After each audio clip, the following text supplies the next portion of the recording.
Hello friends, हम यूनान की प्राचीन सभ्यता को समझ रहे हैं और इस सीरीज की ये हमारी 5वीं वीडियो है। अगर आपने हमारी पिछली वीडियो नहीं देखी तो एक बार जरूर देखिए, लिंक डिस्क्रिप्शन बॉक्स में मिल जाएगा। इस वीडियो में हम स्पार्टा और एथेंस के बीच हुए फर्स्ट और सेकंड पेलोपोनेशियन वॉर को समझेंगे, तो वीडियो एंड तक देखें।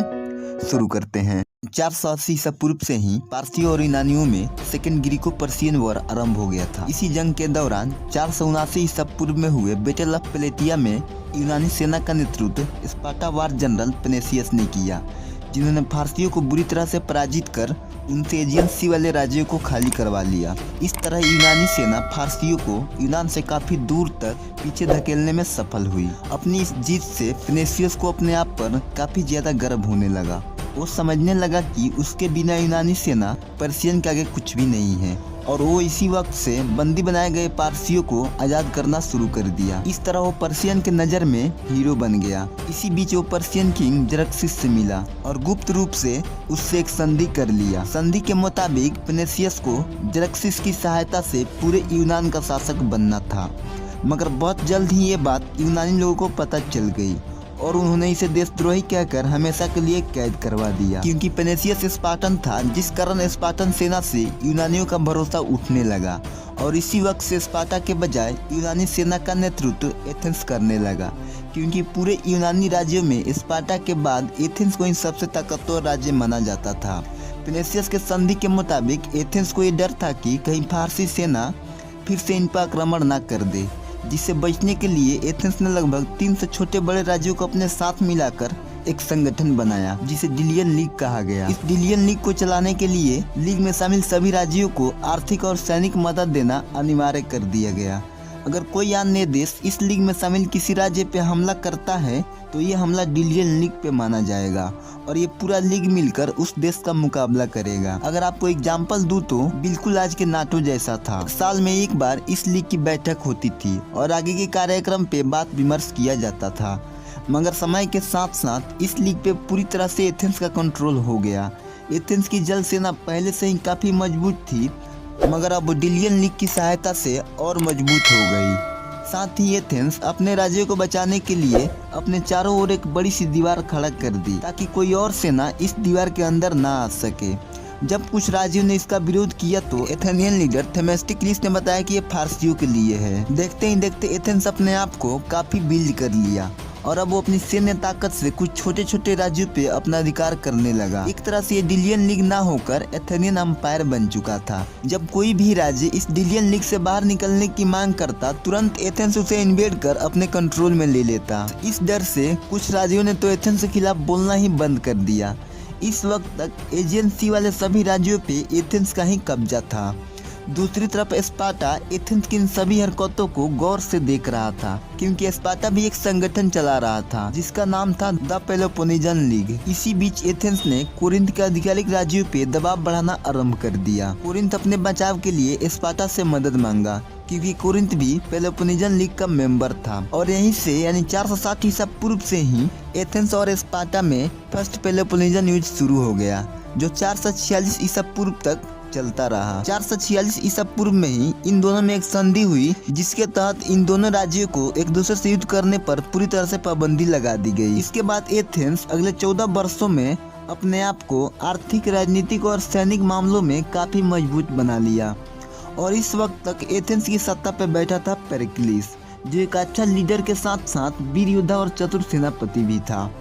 अब यूनान में स्पार्टा की बजाय एथेंस को सबसे ताकतवर राज्य माना जाने लगा। इस वक्त तक कोरिसेरा नाम के एक छोटे से राज्य पे कोरिंथ का अधिकार था और कोरिसेरा के नागरिक कोरिंथ से आजाद होना चाहते थे। उन्होंने एथेंस से सहायता मांगी और एथेंस बिना देर किए अपनी ने भी कोरिसेरा भेज दिया और यहीं पे एथेंस तथा कोरिंथ के नौसेनाओं में युद्ध छिड़ गया, जिसे बैटल ऑफ सिबोटा के नाम से जाना जाता है।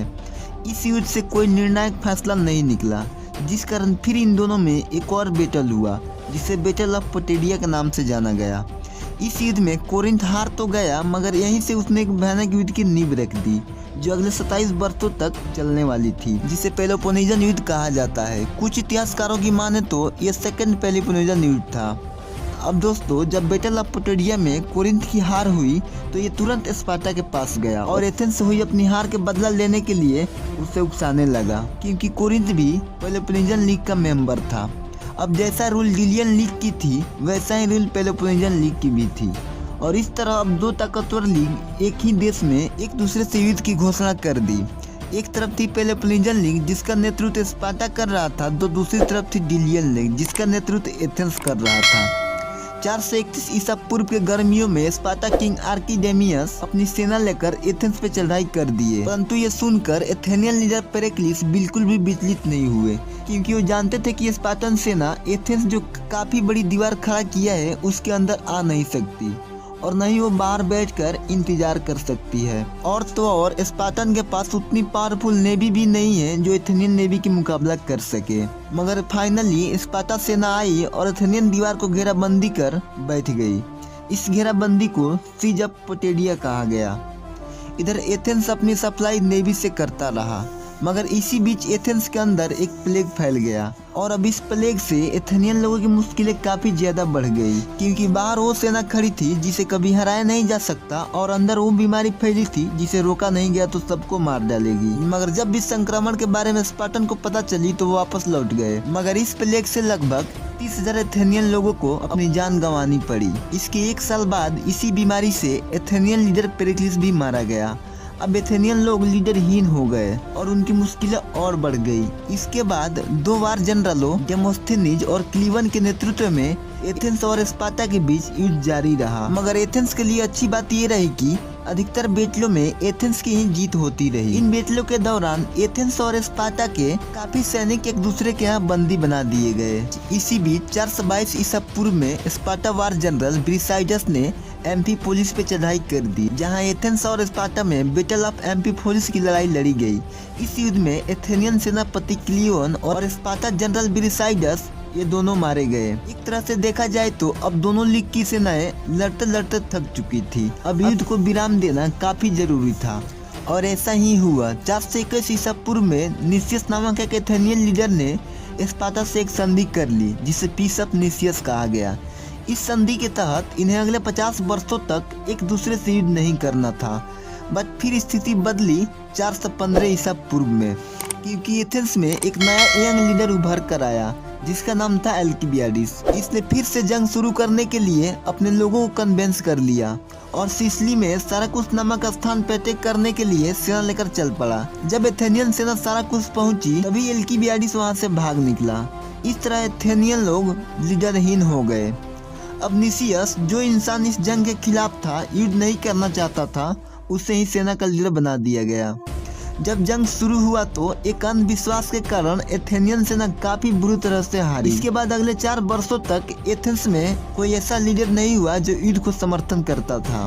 मगर 411 ईसा पूर्व में एथेंस में ऑलक्रिच सत्ता स्थापित हुई। इस सत्ता ने स्पार्टा से युद्ध की घोषणा कर दी। 411 ईसा पूर्व से लेकर 405 ईसा पूर्व तक इन दोनों देशों में छोटे मोटे बैटल होते रहे, जिसमें एथेंस हारता रहा।